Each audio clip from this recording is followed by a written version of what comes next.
গল্পে স্বল্পে তরুণে আপনাদের স্বাগত। বাংলা সাহিত্য ভাণ্ডারে ছোট গল্পের সম্ভার অতুলনীয়। মণিমাণিক্য খচিত সেই সব ছোট গল্প নিয়েই আপনাদের সামনে আমি তরুণ।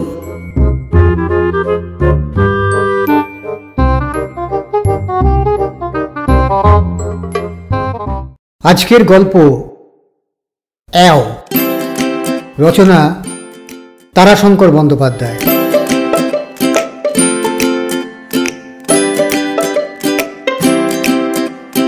শিবেশ্বরবাবু অকস্মাৎ গর্জন করে উঠলেন, আশা, আশা, এই আশা!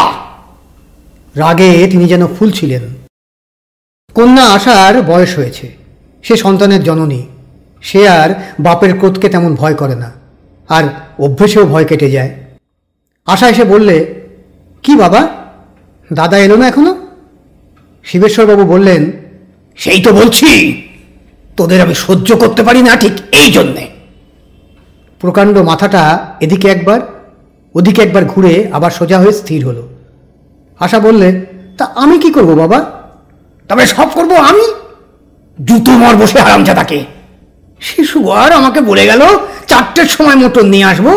কোথায় কি রাস্কেল, ইডিয়েট! অগ্নিবর্ষণ হচ্ছিল ছেলে সুধীরের ওপর। সুধীরের শ্বশুরবাড়ি শ্যামবাজারে। সেখানে শিবেশ্বরবাবুর আজ যাওয়ার কথা ছিল। সুধীরের উপর আদেশ ছিল 4টের সময় মোটর নিয়ে সে ফিরবে এবং একসঙ্গে সেখানে যাওয়া হবে। কিন্তু 5টা বেজে গেছে, তবু সে ফেরেনি। সুধীর ইঞ্জিনিয়ার, সে স্বাধীনভাবে কন্ট্রাক্টরের কাজ করে। আশা বললে, একটু দেরি হলোই বা বাবা। দেরি হলোই বা? চালাকি নাকি? দেরি হবে কেন? কেন হবে? আশা বলে ফেললে, তোমাদের সবটাতেই বাড়াবাড়ি কিন্তু বাবা। শিবেশ্বরবাবুর চোখ দুটো হয়ে উঠল যেন গোল ভাঁটা। ঠোঁট দুটো দৃঢ় চাপে উঁচু হয়ে উঠল, সঙ্গে সঙ্গে নাসিকা কম্পন এবং তৎসঙ্গে বিপুল গোপজোড়াটাও ফুলে উঠল।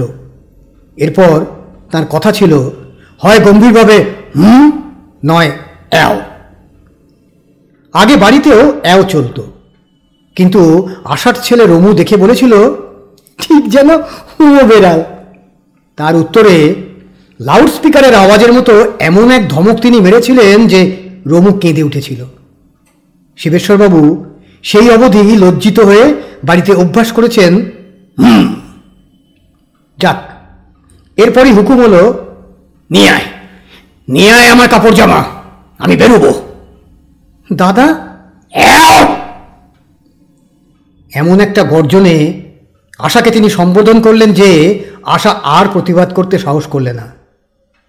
কাপড় জামা হাতে দিয়ে আশা অনেক সাহস করে বললে, চীনে যেতে পারবে তো?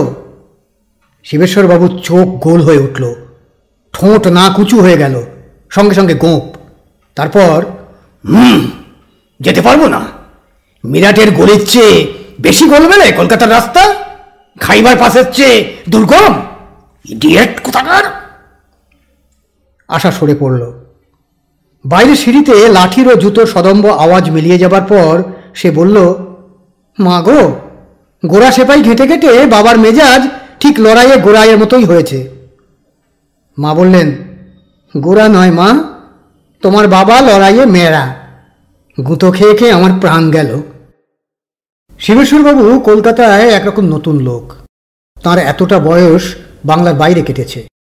যুদ্ধ বিভাগের কমিসারিয়েটে তিনি কাজ করতেন। যৌবনে বলতেন, হ্যাঁ, কাজ করতে হয় তো এই কাজ, বেটা ছেলের কাজ। কামান, গোলা, বন্দুক আর সেপাইয়ের মধ্যে বাস না করলে উত্তেজনা কথা। আর অন্য সব কাজ সে হলো মেয়ে মানুষের কাজ। ছেলে সুধীরকে তিনি রুড়কিতে ইঞ্জিনিয়ারিং পড়তে দিয়েছিলেন। ইচ্ছা ছিল তাকেও যুদ্ধ বিভাগে ঢোকাবেন, কিন্তু শেষে বদলে গেল মতটা। সুধীরের বিয়ে ঠিক হলো কলকাতায় শ্যামবাজারে। ঘটকালি করেছিলেন শিবেশ্বরবাবুর সম্বন্ধী সুরেন্দ্রবাবু। মেয়ে দেখা থেকে সমস্ত পাকা কথাবার্তা প্রায় কয়েকদিনের মধ্যেই শেষ হয়ে গেল। শিববাবুর স্ত্রী এসেছিলেন বাপের বাড়ি ভাইপোর বিয়েতে। সেইখানেই প্রতিবেশিনীদের মধ্যে রমাকে দেখে তিনি মুগ্ধ হয়ে যান। সঙ্গে সঙ্গে কথাবার্তাও স্থির হয়ে গেল। শিববাবু অমত করলেন না, ছুটির দরখাস্ত করলেন। ছুটিও মঞ্জুর হলো। তাঁর ইচ্ছে ছিল একমাত্র ছেলের বিবাহ বেশ খরচ করেই দেবেন। দিন স্থির হলো 18ই মাঘ। পৌষ মাসের শেষে সপরিবারে তার কলকাতায় আসার কথা, কিন্তু বিনা মেঘে বজ্রাঘাতের মতো সীমান্ত প্রদেশে গোল বেঁধে উঠল। ওদিকে বাচ্চাই শাকও আফগানিস্তানে তুমুল কাণ্ড বাঁধিয়ে তুললে। যুদ্ধ বিভাগ থেকে পরোয়ানা জারি হয়ে গেল, সর্বদা প্রস্তুত থাকো, কখন রওনা হতে হবে তার কোনো স্থিরতা নেই। সঙ্গে সঙ্গে শিববাবুর ছুটিও নামঞ্জুর হয়ে গেল। উপায় নাই। কিন্তু শিববাবু একটা ভীষণ দিব্য দিয়ে বললেন, আমার বংশের যদি কেউ এই মিলিটারিতে কাজ করে, সে শুয়ার, সে গাধা, তাকে আমি ত্যায্য পুত্র করব, সে ছেলেই হোক আর নাতিই হোক। যাক, বিবাহ হয়ে গেল। ছেলের মামাই বরকর্তার কাজ করলেন। বিবাহের পর বউ নিয়ে শিববাবুর পরিবারবর্গ মিরাটে গিয়েছিলেন, কিন্তু তিনি সঙ্গে সঙ্গে তাদের কলকাতায় পাঠিয়ে দিয়ে আদেশ দিলেন, বাড়িঘর তৈরি করো আর সুধীর সেখানে কন্ট্রাক্টরের ব্যবসা করুক। এ ঝঞ্ঝাট মিটলেই আমি রিটায়ার করব। বালিগঞ্জে বাড়ি হলো। সুধীর আপিস খুললে। তার শ্বশুর ধনপতিবাবু সত্যি ধনপতি, তাঁর মহাজনী কারবার ছিল। বৃদ্ধ বয়সে জামাইয়ের সঙ্গে ব্যবসায় নামলেন। তিনি দেখতেন হিসেব, সুধীর আঁকত প্ল্যান। তিনি খাটাতেন মজুর, সুধীর গাঁথুনিতে মারত লাথি। যাক, শিবেশ্বরবাবু পরশু সন্ধ্যায় এখানে এসেছেন তল্পিতল্পা গুটিয়ে। ইতিমধ্যে মাসখানেক হল সুধীরের একটি খোকা হয়েছে। শিববাবু পৌত্র দেখবার জন্যে মহাব্যস্ত হয়ে উঠলেন। সুধীরকে বললেন, শ্যামবাজার যাব বৌমাকে দেখতে, শ্বশুরকে বলবি তাঁর ওখানে আজ আমার নেমন্তন্ন। সেই নিমন্ত্রণ নিয়ে এত ব্যাপার। শিববাবু রাস্তায় ভাবলেন একটা ট্যাক্সি নেওয়া যাক, কিন্তু আবার মনে হলো এখানকার ড্রাইভাররা শোনা যায় অনেকে গুন্ডা, তার চেয়ে বাস অনেক ভালো। শ্যামবাজারে যাবেই সে, পথ ভোলা তার চলবে না, অন্তত যাত্রীরা পথ ভুলতে দেবে না।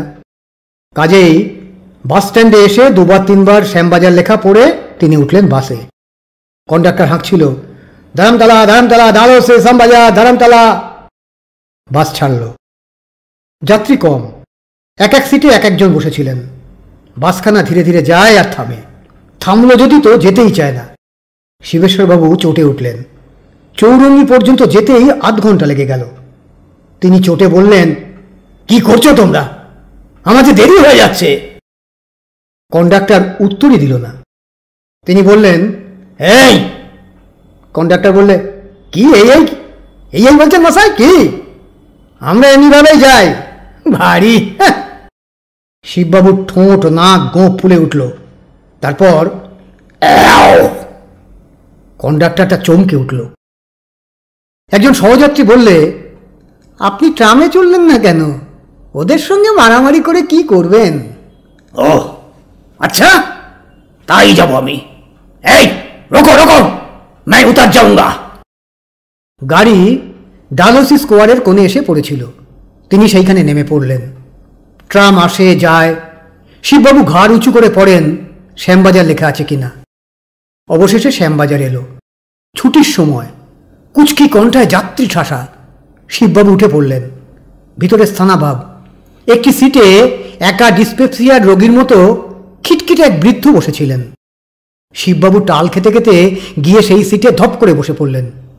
সঙ্গে সঙ্গে বিশাল ভুঁড়িতে কাতুকুতুর মতো একটা কনুয়ের গুঁতো খেয়ে দেখলেন সেই খিটখিটে বৃদ্ধের কনুইটা তার ভুঁড়িতে বিদ্ধ হয়ে গেছে। তার চোখ দুটো পাকিয়ে উঠল, নাক ঠোঁট গোঁপ ফুলে খাড়া হয়ে উঠল। তারপর